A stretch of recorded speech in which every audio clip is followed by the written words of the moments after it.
Kabut turun perlahan di lereng Gunung Slamet ketika langkah terakhir Arga berhenti di tanah lembab.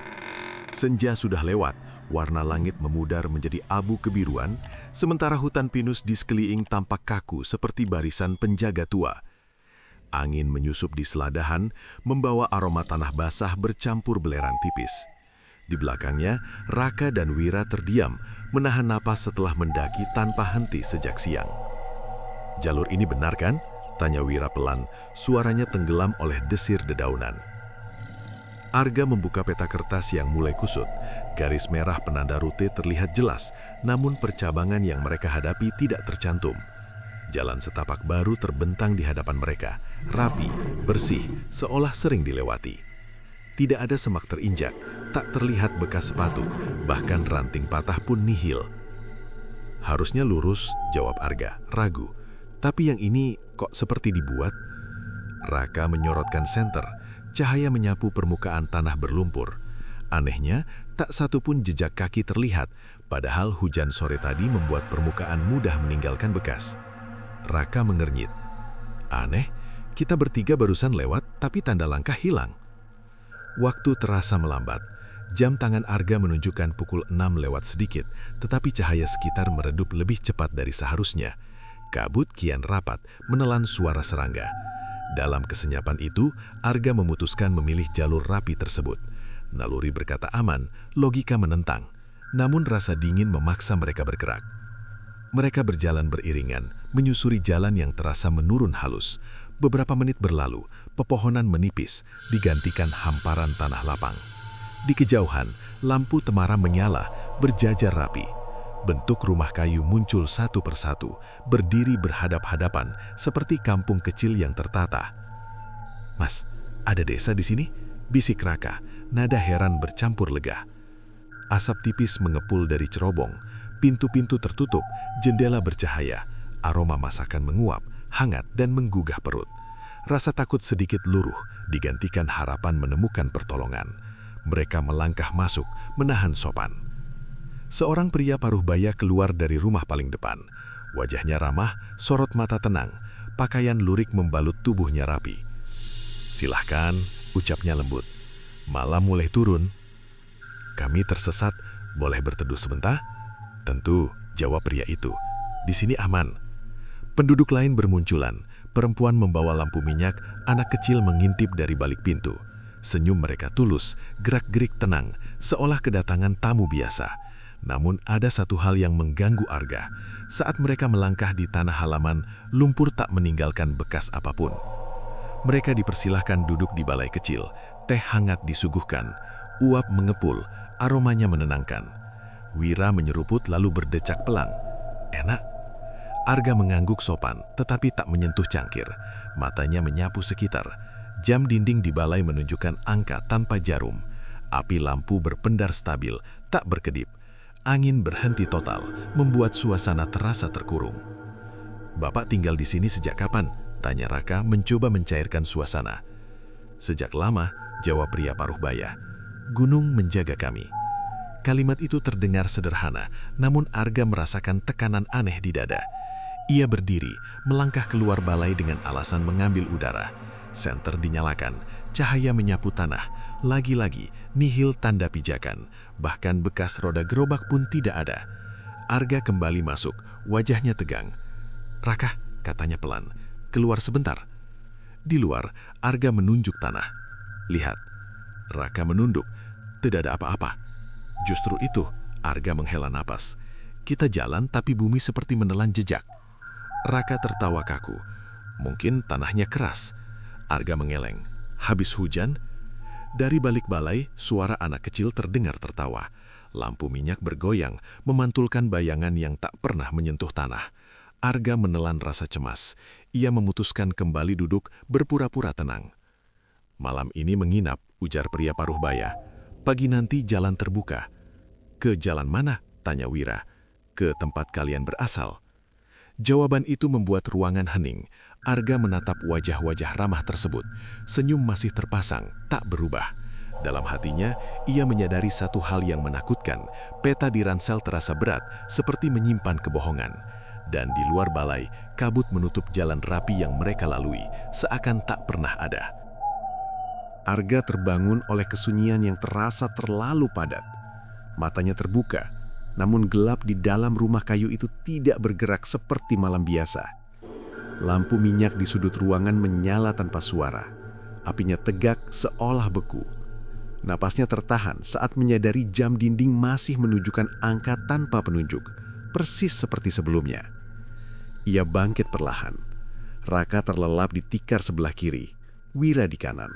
Dada keduanya naik turun teratur. Arga melangkah ke pintu, menarik daun kayu tanpa bunyi.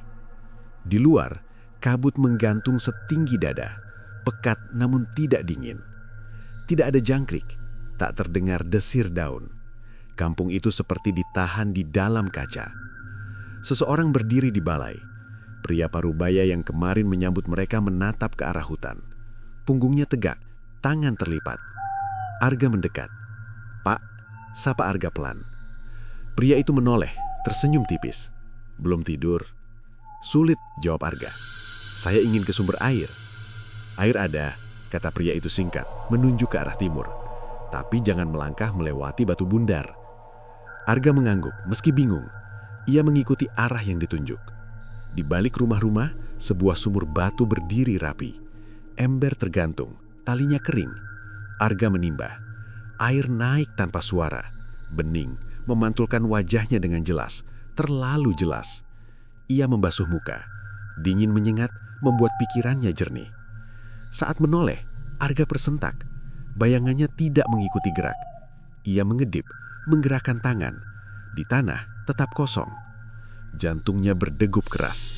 Ia mundur satu langkah. Bayangan tak pernah muncul. "Mas," bisik suara dari belakang.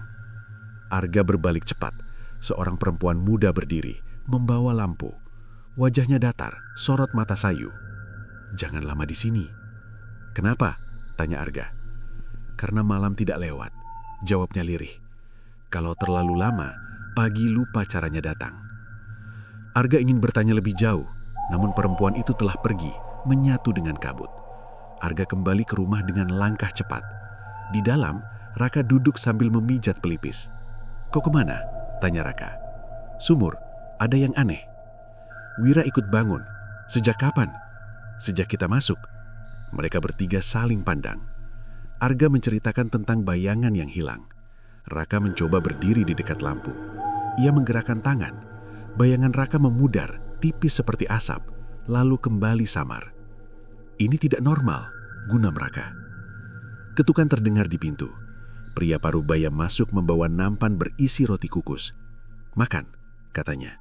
"Tenaga perlu." Wira mengambil sepotong. "Pak, jam berapa sekarang?" Pria itu tersenyum, meletakkan nampan. "Masih malam." "Sudah berapa lama?" desak Arga. "Sama, tidak bertambah." Arga menahan emosi. "Kami mau turun." Pria itu mengangguk pelan. "Boleh, nanti pagi." "Kalau pagi tidak datang?" tanya Raka. "Datang kalau kalian ingat." Setelah pria itu pergi, Wira memandangi roti. "Aku lapar." Arga menahan tangan Wira. "Jangan." "Kenapa?" "Entah." Arga mengheleng. "Perasaanku buruk." Raka menaruh roti kembali. Dengarkan naluri. Malam terasa panjang tanpa ukuran. Arga berusaha memejamkan mata, tetapi pikirannya terjaga. Ia teringat peta. Ransel dibuka, peta dibentangkan. Garis merah bergetar lalu memudar di bagian percabangan. Arga mengusap mata. Garis itu hilang, digantikan ruang kosong. "Apa yang kau lihat?" tanya Wira. Rute lenyap. Tiba-tiba suara langkah kecil terdengar di luar. Pintu terbuka sedikit. Seorang anak laki-laki mengintip. "Kalian mau pulang?" Arga mendekat. "Kau tahu jalan?" Anak itu mengangguk. "Ikut aku, tapi jangan menoleh." Raka dan Wira saling pandang. Arga menghela napas. Sekarang tidak punya waktu," jawab anak itu aneh. Mereka mengikuti anak tersebut keluar. Kabut membuka lorong sempit. Tanah di bawah kaki terasa padat, namun tetap tanpa bekas. Anak itu berjalan cepat. Arga menahan diri untuk tidak menoleh meski terdengar bisik-bisik dari belakang. "Berapa lama kau di sini?" tanya Wira, tak tahan. Anak itu berhenti. "Aku menunggu." Menunggu apa? Pengganti. Kabut mendadak menutup rapat. Anak itu hilang. Arga merasakan tarikan halus di punggung, seolah sesuatu mencoba melekat. Ia meraba bahunya, hangat, berat. Dari sudut mata, ia melihat bayangan asing mencoba menyatu. "Lari!" teriak Arga. Mereka berlari kembali ke rumah, napas terengah. Pintu tertutup sendiri di belakang mereka. Di dalam, lampu tetap menyala. Jam dinding masih kosong. Arga tersadar, kampung ini tidak menahan tubuh, melainkan waktu. Dan jika mereka salah langkah, pagi bukan hanya terlambat, ia bisa hilang selamanya. Kabut belum surut ketika Arga membuka mata. Kali ini, rasa berat menekan pelipisnya. Seakan ada tangan tak terlihat menahan pikirannya tetap terjaga. Lampu minyak masih bernyala, nyalanya lurus tanpa goyah. Raka duduk bersandar di dinding, memeluk lutut. Wira berdiri dekat jendela, menatap luar dengan wajah tegang. "Kau dengar?" tanya Wira lirih. Arga menggeleng. "Apa?" Suara orang berjalan, banyak. Langkah-langkah samar terdengar mengitari rumah. Bukan derap tergesa, melainkan ritme pelan yang teratur. Arga bangkit, mendekati pintu. Ia mengintip celah. Penduduk kampung berkumpul di halaman, berdiri membentuk lingkaran. Wajah mereka datar. Mata mengarah ke rumah Arga, Raka, dan Wira. Tidak ada satupun yang berbicara. Raka menelan ludah. "Mereka kenapa?" Arga mengangkat bahu. Dadanya berdebar. Ia membuka pintu perlahan. Udara luar terasa lebih padat. Pria parubaya melangkah maju. "Kalian membuat kegaduhan," ucapnya tenang. "Kami hanya ingin pulang," jawab Arga, menahan nada. "Pulang itu mudah," kata pria itu. "Sulitnya kalian belum belajar aturan." "Aturan apa?" sela Wira. Pria itu menatap Wira lama lalu berkata, "Jangan menyebut apapun dengan nama." Raka mengernyit. "Maksudnya?" "Benda, orang, tempat," lanjutnya. "Sebut saja dengan isyarat." Arga mencoba mencerna. "Kalau melanggar?" Pria itu tersenyum tipis. "Kalian akan ringan." Lingkaran penduduk bubar perlahan. Mereka berjalan kembali ke rumah masing-masing, meninggalkan halaman kosong. Arga menutup pintu, bersandar. "Ini gila," gumam Raka. Wira menatap tangan sendiri. Ringan itu apa? Tak lama perempuan muda yang ditemui Arga di sumur datang membawa air. Ia meletakkan kendi lalu berbisik, "Patuhi." "Kenapa?" tanya Arga. "Karena sebutan mengikat, ikatan menarik." Perempuan itu pergi tanpa menunggu balasan. Arga menuang air ke cangkir. Saat hendak memberikan pada Raka, ia terhenti. Kata yang biasa keluar dari mulutnya mendadak terasa berat. Ia menyerahkan cangkir tanpa bicara. Raka menerima, paham. Mereka mencoba berkomunikasi dengan gerak tangan. Janggal, melelahkan. Wira hampir menyebut sesuatu, namun Arga cepat menepuk bahunya. Wira mengangguk, keringat dingin mengalir. Di luar matahari tak pernah muncul. Cahaya tetap seperti senja abadi. Arga mengajak keluar untuk mencari batas kampung. Mereka berjalan menyusuri derepan rumah. Setiap langkah terasa seperti melawan arus tak terlihat. Arga menunjuk sebuah patok batu bundar, peringatan dari malam sebelumnya. Mereka menghindarinya. Tiba-tiba seorang kakek duduk di beranda, memintal tali. Ia menatap Arga. "Kalian belum lengkap." Arga menoleh ke Raka dan Wira. "Lengkap bagaimana?" ia hampir mengucap, lalu menahan diri mengganti dengan gestur bingung. Kakek itu terkekeh pelan. "Satu kata." Raka menggeleng. Wira menatap tanah. Kakek itu bangkit, mendekat. Kata itu membuka. Arga merasakan tekanan di tenggorokan, seolah kata tertentu berusaha keluar sendiri. Ia menutup mulut. Kakek itu tersenyum lalu kembali duduk, memintal tali dengan lebih cepat. Serat tali tampak bergerak seperti ular. Mereka menjauh. Di ujung kampung, lorong kabut terbuka. Arga memberi isyarat berhenti.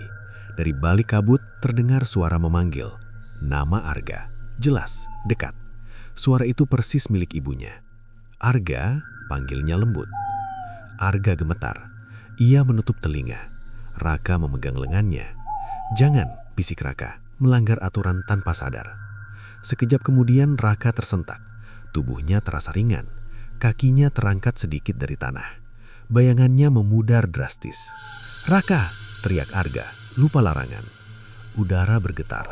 Nama itu menggema, memantul di dinding rumah. Raka jatuh terduduk, terengah-engah. Wira memeluknya. Pria parubaya muncul entah dari mana. Wajahnya tak lagi ramah. "Sudah kubilang." Arga berlutut. "Maaf, nama adalah Jangkar. Kalian melepaskan Jangkar sendiri." Raka menatap Arga, pucat. "Aku hampir hilang." Pria itu menghela nafas. "Masih ada kesempatan, tapi satu pelanggaran lagi, satu dari kalian tinggal." "Bagaimana keluar?" tanya Wira, gemetar. "Temukan yang menunggu, serahkan yang diminta." "Yang diminta apa?" Arga berani bertanya. Pria itu menatap Arga dalam-dalam. "Waktu." Ia pergi menyisakan keheningan yang menusuk. Arga memejamkan mata. Ia sadar kampung ini tidak memakan tubuh, melainkan identitas. Nama, bayangan, jejak, semuanya ditarik satu persatu. Dari kejauhan anak kecil kembali terlihat, berdiri di tepi kabut. Ia mengangkat tangan, memberi isyarat, mengikuti. Arga ragu, lalu mengangguk. Mereka melangkah berhati-hati, tanpa kata. Di balik langkah-langkah sunyi itu, Arga mengerti, untuk pulang sesuatu harus ditinggalkan, dan harga itu mungkin lebih besar dari yang sanggup mereka bayarkan. Lorong kabut terbuka setengah, cukup untuk memperlihatkan halaman balai. Meja panjang telah tersusun, dipenuhi piring berisi hidangan hangat. Uap tipis naik perlahan, aromanya mengusik perut yang sejak lama kosong. Penduduk duduk berjejer, rapi, punggung tegak, tangan terlipat. Tak satu pun menyentuh makanan. Arga berhenti melangkah. Raka menarik napas pendek. Wira menelan ludah. Anak kecil yang menuntun mereka berdiri di ujung meja. Ia menunjuk kursi kosong. "Duduk," katanya singkat. Arga menggeleng. Anak itu menatap tajam. Kalau tidak, giliran lain datang. Penduduk serempak menoleh. Tatapan mereka tidak marah, juga tidak ramah. Hanya menunggu. Arga memberi isyarat pada Raka dan Wira. Mereka duduk perlahan. Seorang perempuan tua menuangkan air ke gelas. Airnya bening, berkilau aneh. "Minum secukupnya," ucapnya. "Jangan menambah." Wira berbisik pelan. "Aku lapar." Arga menahan gerak Wira. "Perhatikan." Pria parubaya yang memimpin sebelumnya berdiri. "Jamuan bukan hadiah," katanya datar. "Ini perjanjian." Raka mengangkat alis. "Perjanjian apa?" "Menukar," jawab pria itu. "Yang kalian punya dengan yang kami jaga." Arga menatap piring. Ia mengenali bungkus daun pisang, potongan roti, termos kecil. Semuanya mirip bekal pendakian. Bahkan ada botol minum dengan stiker yang sama seperti milik Wira. "Ini milik kita," kata Wira lirih. "Pernah," balas pria itu. "Sekarang milik kampung." Anak kecil berjalan di belakang Arga, berbisik. "Makan membuatmu tinggal, menolak membuatmu hilang." Arga menegang. "Ada jalan ketiga." Anak itu menggeleng. "Jarang." Raka meraih gelas, mengangkatnya sedikit, lalu berhenti. Bayangannya hampir tak terlihat. "Kalau aku minum, apa yang ditukar?" "Ingatan," jawab perempuan tua. "Sedikit dulu." Raka meletakkan gelas. "Ingatan tentang apa?" Perempuan itu tersenyum samar. "Yang paling dekat." Arga teringat wajah ibunya, suara tawa sahabat, bau hujan di kota. Ia memejamkan mata, lalu membuka lagi. Meja itu terasa seperti perangkap yang halus. "Siapa yang pertama?" tanya pria parubaya. Keheningan merayap. Wira menghela napas panjang. "Aku." Arga menahan lengan Wira. "Jangan gegabah." Wira menepuk tangan Arga. "Kalau tidak ada yang bergerak, kita habis." Wira mengambil sepotong roti, menggigit kecil. Ia mengunyah pelan. Tak ada reaksi. Penduduk tetap diam. "Bagaimana rasanya?" tanya Raka. Wira berhenti mengunyah. Dahinya berkerut. "Aneh," ia menelan. "Aku lupa sesuatu." "Apa?" desak Arga. Wira memejamkan mata, berusaha mengingat. "Nama gunung pertama yang kudaki, hilang." Pria parubaya mengangguk. "1." Wira menarik napas, mengambil air seteguk. Berhenti. Anak kecil mendekat, menatap Wira lama. "Kau masih di sini?" Raka berdiri. "Giliranku." Arga menahan, namun Raka sudah mengambil gelas. Sedikit saja. Raka menyesap, wajahnya berubah pucat. Aku lupa suara ayah. Arga merasa dadanya diremas. Cukup. Pria Parubaya mengangkat tangan. Perjanjian boleh dihentikan. Arga berdiri. Kami tidak makan. Penduduk saling pandang. Perempuan tua menghela napas. Maka satu dari kalian menjadi pengganti. Pengganti siapa? Tanya Arga. Anak kecil menjawab pelan. Aku. Semua mata tertuju padanya. Anak itu menatap Arga, lalu Raka, lalu Wira. Aku menunggu lama. Raka berlutut. Kenapa kau? Karena aku lupa jalan pulang. Aku butuh orang yang ingat. Arga menggertakkan gigi. Jika ada yang tinggal, yang lain keluar. Pria Parubaya mengangguk. Sebelum pagi. Pagi ada, tanya Wira. Kalau perjanjian lengkap. Anak kecil mendekat, menyentuh lengan Arga. Sentuhannya dingin. Jangan sebut namaku, ikuti tanda. Ia menunjuk ke arah patok batu bundar. Lewati setelah makan terakhir. Arga menggeleng, kami tidak makan. Perempuan tua menyodorkan sepotong roti kecil pada Arga. Satu gigitan cukup, tukar dengan ingatan jalan. Arga menatap roti itu lama. Di benaknya, peta yang memudar, lorong kabut, jam tanpa jarum. Ia menggigit kecil. Rasa hangat menyebar. Sekejap kemudian, sesuatu runtuh. Ingatan tentang percabangan jalur muncul jelas. Arah, kemiringan, bau tanah. Arga terhuyung. Berhenti, katanya. Pria Parubaya menyenyum. Lengkap. Anak kecil melangkah mundur. Tubuhnya mulai tembus cahaya. Ia menatap Arga. Bawa pulang. Kabut bergerak. Lorong terbuka lebar. Penduduk berdiri serempak. Membentuk jalan. Arga memegang tangan Raka dan Wira. Mereka berjalan cepat, menahan dorongan untuk menoleh. Di batas patok batu, Arga berhenti sejenak. Ia ingin menoleh, berucap terima kasih, namun teringat larangan. Ia melangkah. Di balik kabut, cahaya berubah. Suara hutan kembali. Serangga, angin, dedaunan. Tanah berlumpur menunjukkan bekas sepatu mereka dengan jelas. Raka terengah. Kita keluar. Wira gemetar. Jam? Arga menatap jam tangannya. Jarum bergerak. Masih malam. Di belakang, kabut menutup. Kampung lenyap seolah tak pernah ada. Arga menyadari satu hal pahit. Jalan pulang didapat, tetapi harga telah dibayar. Dan sesuatu, entah apa, tertinggal bersama anak yang menunggu. Jejak sepatu terlihat jelas di tanah basah, memanjang menuruni lereng. Arga berjalan paling depan, menahan langkah agar tidak tergelincir. Raka mengikuti dengan napas berat, sementara Wira beberapa kali menoleh ke belakang, seakan takut kabut kembali membuka pintu yang baru saja menutup. Hutan kini bersuara, serangga bernyanyi, angin menyisir pucuk, ranting patah di kejauhan. Semua terasa nyata, namun rasa asing tetap menempel di kulit. Jangan berhenti, kata Arga pelan. Selama jalan masih ada. Raka mengangguk. Aku merasa ringan. Wira mengerling. Itu bukan kabar baik. Mereka menuruni jalur lama yang Arga ingat setelah gigitan kecil di jamuan. Arah, kemiringan, tanda batu, semuanya muncul seperti potongan gambar yang disusun cepat.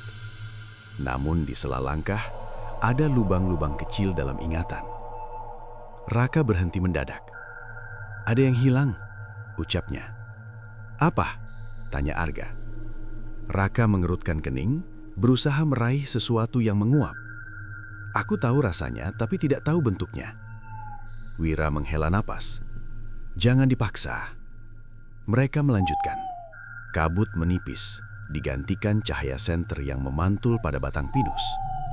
Arga memeriksa jam. Jarum bergerak normal. Pukul 2 lewat.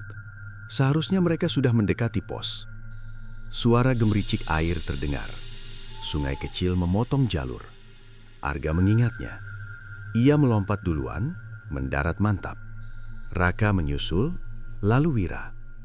Saat Wira mendarat, bayangannya terlambat sepersekian detik sebelum menyatu. Wira terdiam. Kau lihat? Tanya Wira. Arga menatap tanah. Masih samar. Berarti belum aman, gumam Raka. Mereka menyusuri tepi sungai hingga menemukan jembatan bambu. Di seberang, papan penunjuk arah berdiri miring. Tulisan pudar, namun terbaca. Arga merasakan lega tipis, namun rasa itu cepat tergantikan oleh dingin yang naik dari perut. Papan itu menunjukkan jarak yang terasa terlalu dekat untuk waktu yang telah mereka tempuh. Harusnya lebih jauh, kata Arga. Wira memeriksa langkah. Atau kita lebih cepat. Raka menggeleng. Atau waktu di sana menekan. Mereka menyeberang. Jembatan berderit, tetapi kokoh. Di seberang, Arga merasakan tarikan halus, seolah seseorang memanggil tanpa suara. Ia menutup mata sejenak, mengatur napas. Fokus, katanya. Tak lama cahaya lampu pos muncul. Seorang relawan berjaga, menyeduh kopi. Ia terkejut melihat mereka muncul dari gelap. "Kalian dari mana?" tanyanya. "Puncak," jawab Arga singkat. "Bertiga?" tanya relawan itu, menghitung cepat. Data hilang menyebut 4. Raka dan Wira saling pandang. Arga menelan ludah. "Kami bertiga." Relawan itu mengernyit, membuka buku catatan. "Nama?" Arga terdiam sepersekian detik. Lidahnya terasa berat. Ia menyebutkan nama masing-masing. Kata-kata keluar, namun terasa seperti benda asing. Relawan mencatat lalu menatap Arga. "Aneh," katanya. "Satu nama tercoret." "Nama siapa?" tanya Wira. Relawan itu mengangkat bahu. Tidak terbaca. Mereka masuk pos, menghangatkan tangan. Kopi pahit mengalir di tenggorokan, menegaskan kenyataan. Arga memeriksa ransel. Peta masih ada, tetapi satu bagian kosong, seperti terpotong rapi. Ia melipatnya kembali. Besok turun ke base camp, pagi. Malam berlalu cepat. Arga tertidur singkat, bermimpi tentang meja panjang dan kursi kosong. Saat terbangun, cahaya pagi menyusup. Burung berkicau. Semuanya normal. Terlalu normal. Mereka turun bersama rombongan lain. Di jalur, seorang pendaki bertanya arah. Arga menjelaskan, lancar. Namun saat menyebut satu penanda, lidahnya tersandung. Kata itu tak mau keluar. Ia menggantikan dengan isyarat tangan. Raka memperhatikan. Masih ada yang diambil. Wira mengangguk, sedikit demi sedikit. Sampai base camp, petugas memeriksa identitas. Ia mengetik, lalu berhenti. "Tanggal kalian naik 7 tahun lalu." Arga senyum kaku. "Salah input." Petugas menggeleng, memutar layar. "Sistem tidak salah." Sunyi merambat.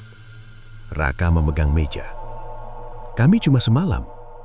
Petugas menatap wajah mereka satu persatu. "Di catatan tim kalian berempat. 1 orang tidak turun." Nama itu kembali hilang dari benak Arga.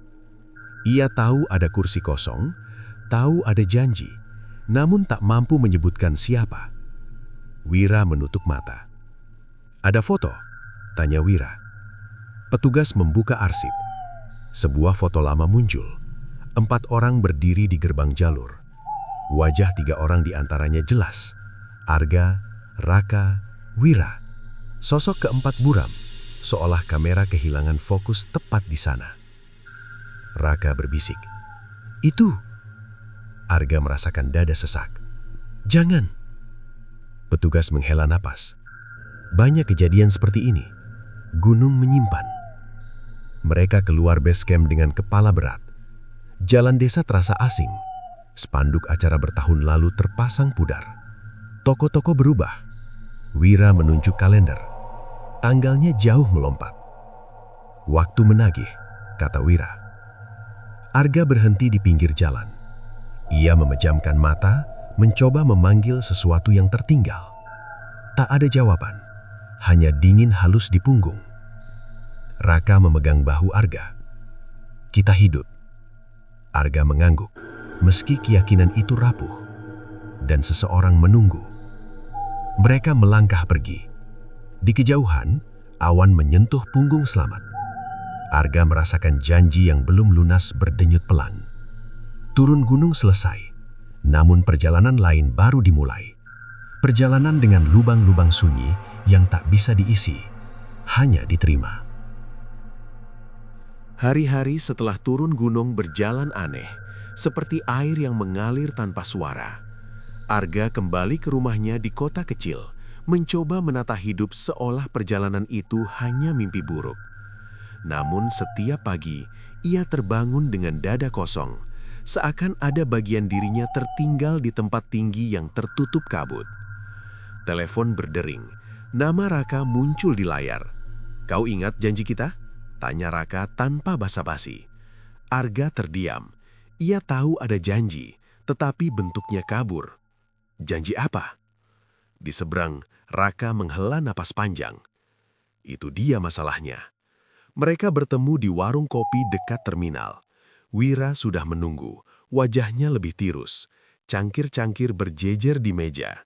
Kopi mengepul, namun aromanya tak memberi rasa nyaman. "Aku mulai lupa," kata Wira pelan. "Bukan lupa kejadian, tapi lupa alasan." Raka menatap Arga. "Kau masih mimpi tentang meja panjang?" Arga mengangguk. "Dan kursi kosong." Hening sesaat. Suara kendaraan lalu lalang terdengar jauh. Raka mengeluarkan ponsel, membuka galeri.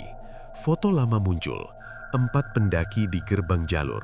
Sosok keempat tetap buram. "Setiap kali kulihat ini," ujar Raka, "ada rasa bersalah datang, tapi aku tak tahu kepada siapa." Wira memejamkan mata. "Aku bermimpi anak kecil berdiri di tepi jalan. Dia tidak bicara, hanya menunjuk." Arga meremas cangkir. "Aku juga." Mereka sepakat kembali ke kaki gunung, bukan untuk mendaki, melainkan mencari jawaban.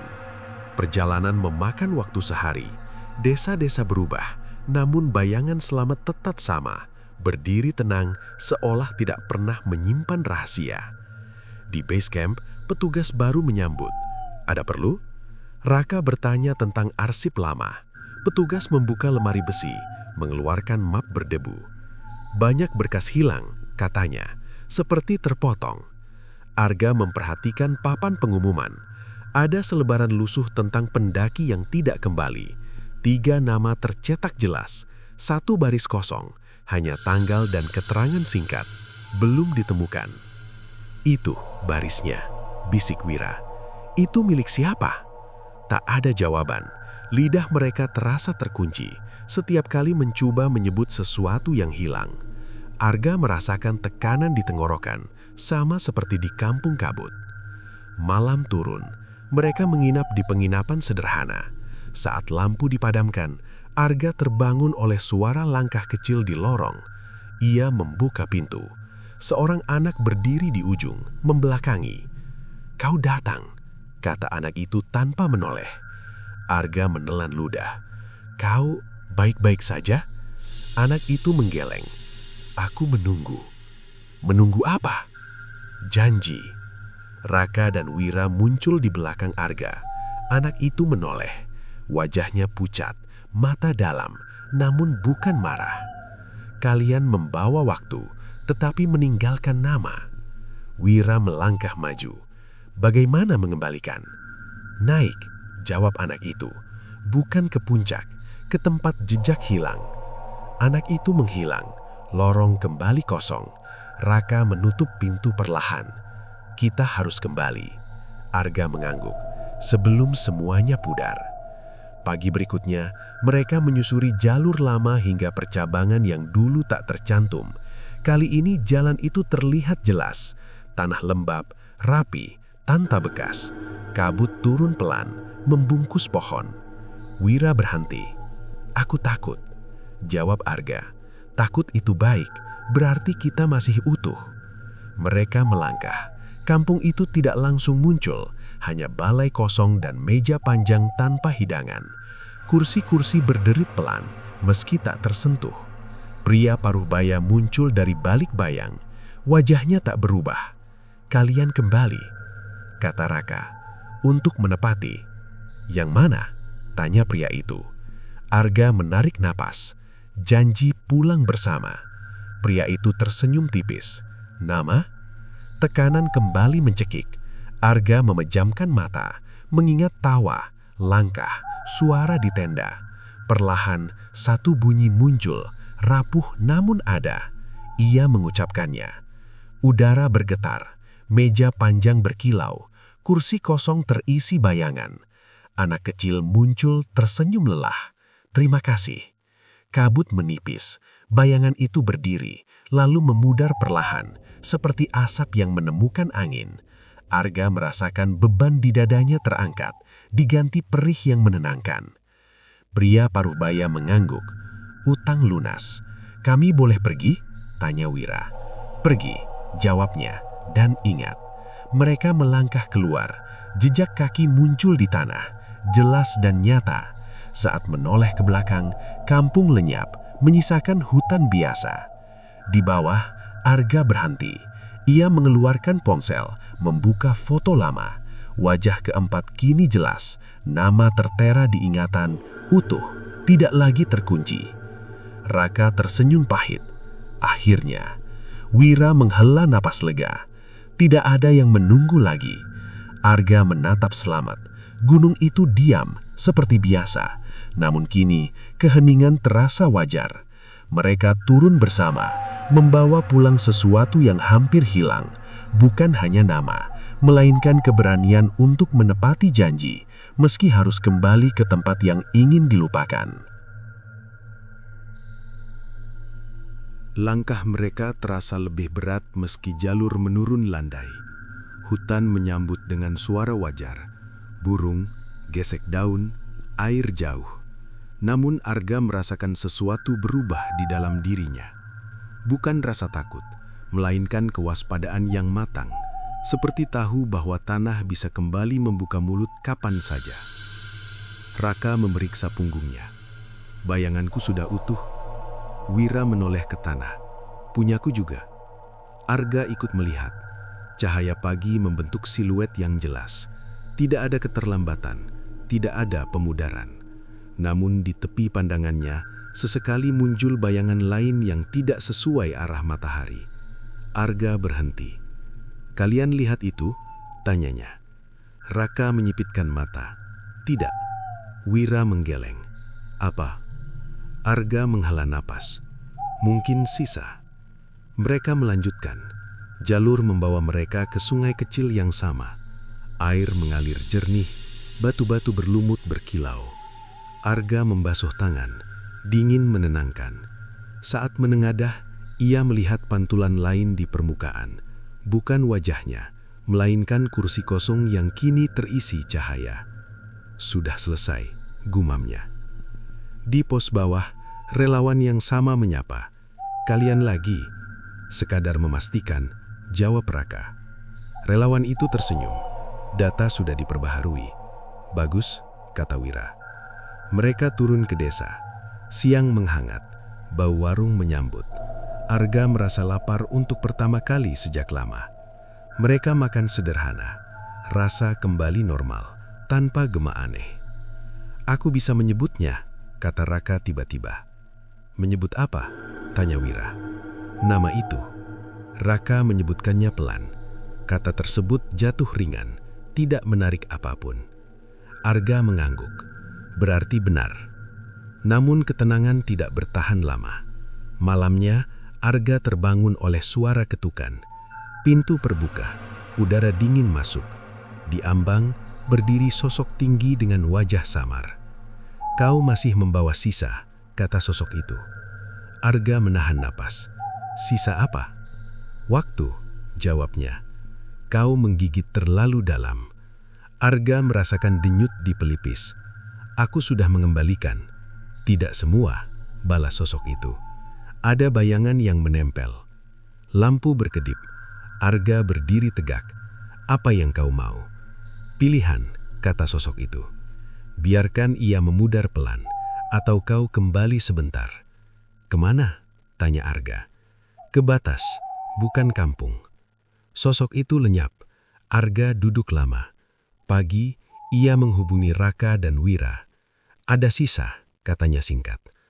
Mereka bertemu di jembatan desa. Kabut tipis turun. Wira menghela napas. Aku juga bermimpi. Raka mengangguk. Aku mendengar ketukan.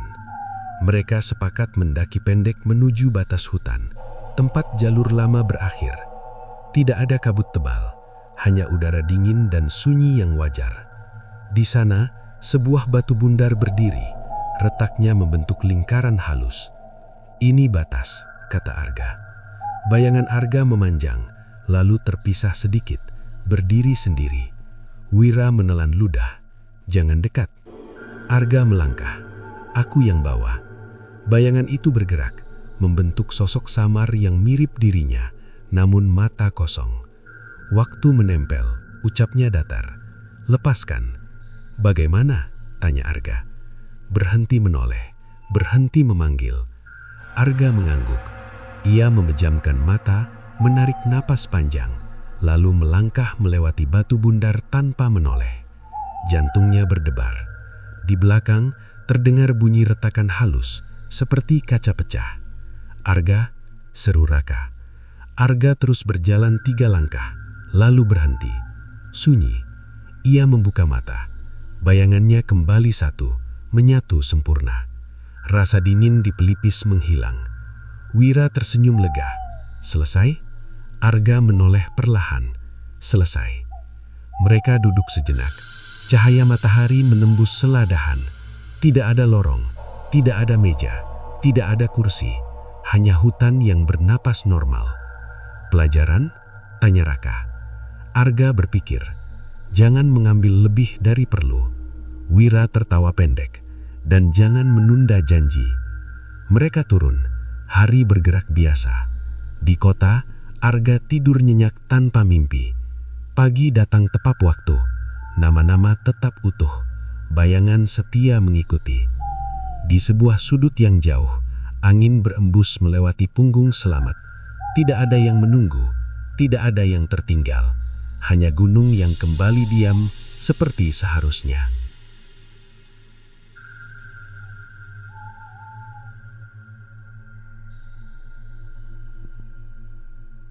Hari berganti tanpa kejanggalan. Arga kembali bekerja, Raka sibuk dengan rutinitas lama. Wira mengisi waktu di bengkel kecil dekat rumah. Semuanya tampak pulih, namun ada satu hal yang belum benar-benar tenang. Setiap senja, Arga merasakan tarikan halus di dada, seperti panggilan yang tidak memakai suara. Sore itu, hujan turun singkat. Udara dingin membawa aroma tanah.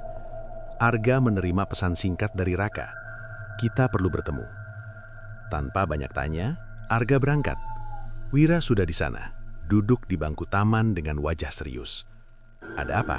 Tanya Arga. Raka menunjukkan ponsel. Foto baru muncul di layar. Jalur Gunung Selamat, percabangan rapi, tanah bersih tanpa jejak. Ini diunggah pagi tadi, pendaki lain. Wira menyahut. Komentarnya banyak. Mereka bilang jalur itu muncul semalam. Arga menatap layar lama. Kampung? Entah, jawab Raka. Tapi polanya sama. Mereka sepakat kembali. Bukan untuk membuka, melainkan menutup. Perjalanan dilakukan ringan, tanpa rombongan. Sampai di kaki gunung menjelang sore, kabut belum turun. Jalur tampak normal. Namun saat matahari condong, percabangan itu muncul.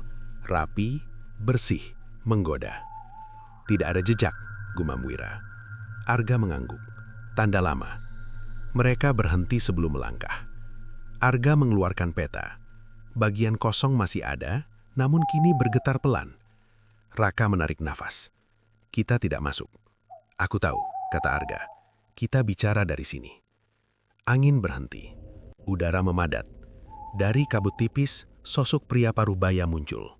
Wajahnya tenang, tanpa senyum. Kalian kembali. Tidak, jawab Arga tegas. Kami hanya mengingatkan. Mengingatkan apa? Tanya sosok itu. Perjanjian selesai, kata Raka. Tidak ada kursi kosong. Sosok itu menoleh ke percabangan. Ada yang lupa. Wira melangkah setengah langkah lalu berhenti. Bukan kami. Kabut bergerak. Anak kecil muncul, berdiri di tepi jalur menatap tanah. Arga merasakan perih lembut. Kau tidak perlu menunggu. Anak itu mengangkat kepala. Aku tidak menunggu, aku menunjukkan. Menunjukkan apa? Tanya Raka. Batas, jawabnya. Anak itu menunjuk batu bundar yang retaknya kini tertutup lumut. Jalur rapi bergetar, mulai memudar. Sosok pria parubaya menghela nafas. Jika ditutup, akan ada yang tersesat di tempat lain. Bukan urusan kami, kata Wira. Kami menepati. Arga menatap anak itu. Terima kasih. Anak itu tersenyum singkat, lalu menghilang. Kabut menipis. Percabangan mengabur, menyatu dengan tanah biasa. Jejak sepatu lama muncul samar, lalu lenyap. Sosok pria parubaya memandang Arga lama. Kalian belajar. Arga mengangguk. Cukup. Sosok itu memudar, menyisakan hutan biasa. Angin kembali. Serangga bernyanyi. Senja turun wajar. Mereka turun tanpa menoleh. Di bawah, lampu desa menyala satu persatu. Raka tertawa kecil. Rasanya ringan. Wira mengangguk. Tidak ada tarikan. Arga menarik nafas panjang. Dada terasa lapang. Selesai. Malam itu, hujan turun lagi, membasuh tanah. Di lini masa, unggahan tentang jalur misterius menghilang, seolah tak pernah ada. Peta Arga tak lagi bergetar. Bagian kosong menutup perlahan. Di punggung Slamet, kabut naik lalu turun, seperti nafas panjang yang dilepas. Tidak ada jamuan, tidak ada panggilan, hanya gunung yang kembali menjadi gunung, dan 3 orang yang pulang membawa pelajaran terakhir. Batas ada untuk dihormati, bukan dilanggar.